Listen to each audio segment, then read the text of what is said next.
Assalamualaikum warahmatullahi wabarakatuh. Nama saya Muhammad Fikri Rizal, NIM 211D10238. Saya dari kelas 1.1 Pendidikan Ekonomi. Dalam video kali ini saya akan menjelaskan tentang pemetaan dan penjaringan kelompok-kelompok rentan akan ketidaksetaraan gender, disabilitas, dan inklusi sosial. Yang pertama, saya akan menjelaskan tentang ketidaksetaraan gender. Menurut Wikipedia, ketidaksetaraan gender yaitu menganggap bahwa pria dan wanita tidaklah setara dan bahwa gender berdampak pada pengalaman hidup seseorang.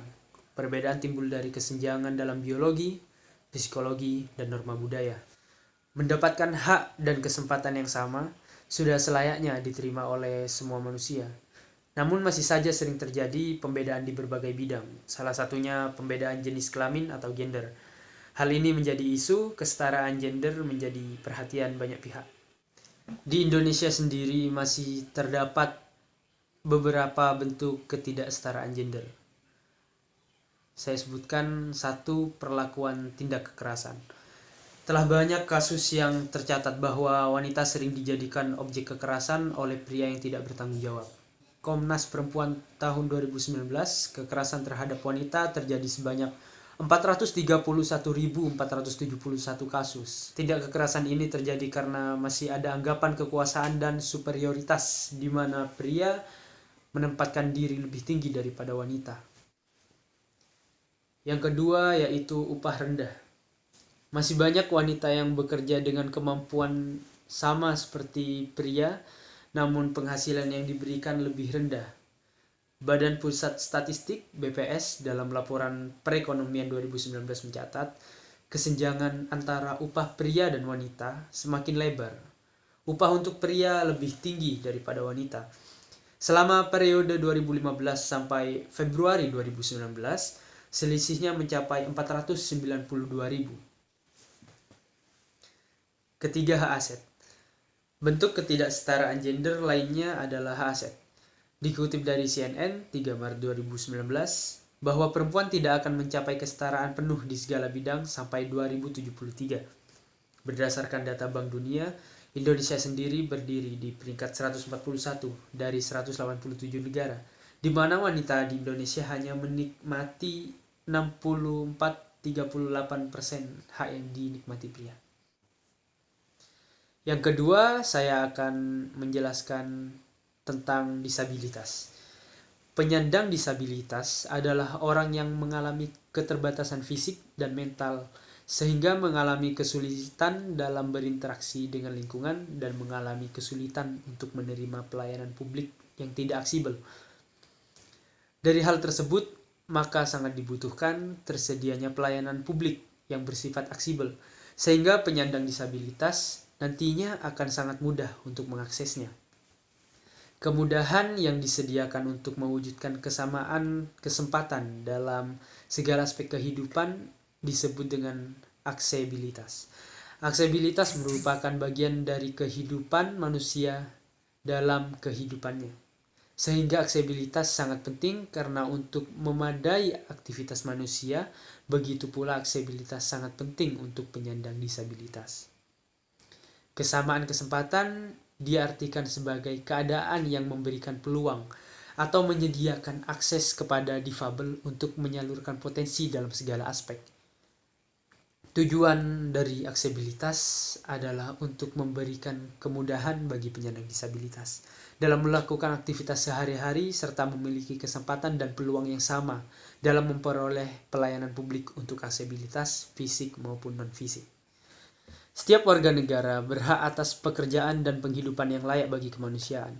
Penyandang disabilitas merupakan warga negara yang berkebutuhan khusus, di mana dalam setiap pembangunan fasilitas publik harus memenuhi hak aksesibilitas dari penyandang disabilitas, sehingga nantinya akan memudahkan penyandang disabilitas untuk mengaksesnya. Ketiga, saya akan menjelaskan inklusi sosial. Inklusi sosial adalah upaya menempatkan martabat dan kemandirian individu sebagai modal utama untuk mencapai kualitas hidup yang ideal. Inklusi sosial mendorong agar seluruh elemen masyarakat mendapat perlakuan yang setara dan memperoleh kesempatan yang sama sebagai warga negara terlepas dari perbedaan apapun.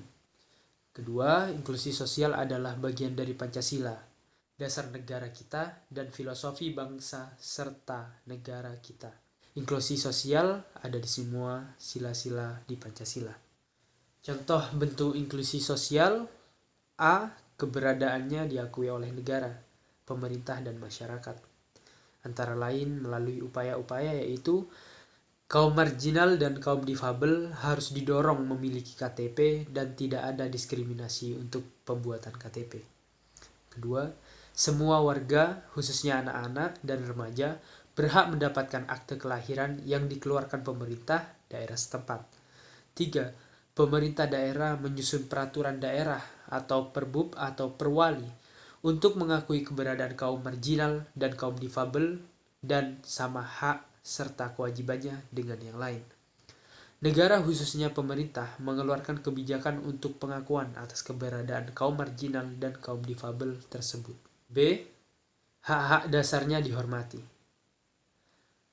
Pemenuhan hak dasar masyarakat yang diambil dari Piagam Hak Asasi Manusia tentang hak asasi manusia harus dijamin oleh semua pihak untuk dapat dipenuhi kaum marginal dan kaum difabel. Kedua, pembukaan akses dari kaum marginal dan kaum difabel pada fasilitas umum, administrasi, kesehatan, pendidikan, keamanan, ekonomi, dan sosial budaya, dan berbagai bantuan pemerintah dan pemerintah daerah terkait. 3. Penjaminan dari pemerintah agar kaum marginal dan difabel terlibat dan berpartisipasi aktif dalam implementasi UU Desa. C. Didorong untuk membangun kemitraan dengan semua kelompok masyarakat. 1. Contohnya, meningkatkan keterampilan untuk hidup, sustainable livelihood, mengembangkan kegiatan produktif yang berbasis pemanfaatan potensi lokal. 3. Mengembangkan kegiatan berbasis pendayagunaan kearifan lokal, dan juga membangun kemitraan yang saling menguntungkan dengan semua pihak. D. Dipandang sebagai saudara, sebangsa, dan setanah air.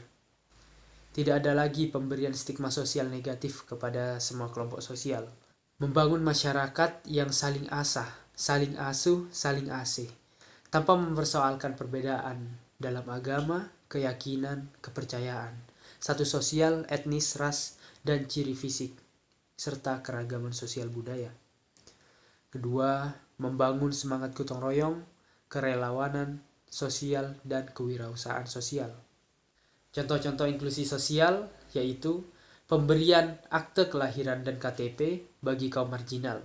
Kedua, mendiskusikan langkah-langkah untuk meningkatkan kesejahteraan kelompok dan juga berpartisipasi dalam pembangunan desanya. Ketiga, misal para waria diberikan pelatihan keterampilan untuk menata rambut, sehingga stigma negatif pada kaum waria hilang karena kualitas pekerjaannya.